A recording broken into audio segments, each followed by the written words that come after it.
मैं एक बात गारंटी देके बोल सकता हूँ कि आंचलिक पार्टी से पहला एमएलए विमेन एमएलए थोड़े दिन में आने वाला है।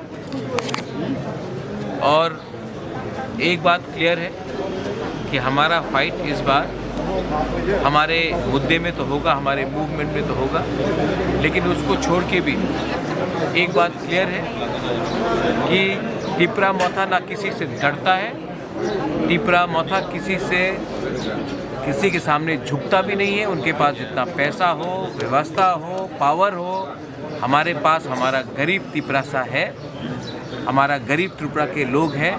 और इस बार आप देखना कि पैसा इस इलेक्शन में काम नहीं आएगा, इस बार बाइक वाहिनी काम नहीं आएगा, इस बार हमारा वोट काम दिखाएगा और नतीजा दिखाएगा।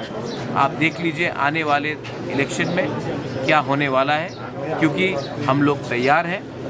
टिपरा मोथा 20 सीट से बाहर लड़ रहा है, सबके साथ लड़ रहा है, किसी के खिलाफ नहीं लड़ रहा है और त्रिपुरा का डेमोक्रेसी, कॉन्स्टिट्यूशन ऑफ इंडिया को बचाने के लिए लड़ रहे हैं हम भाई।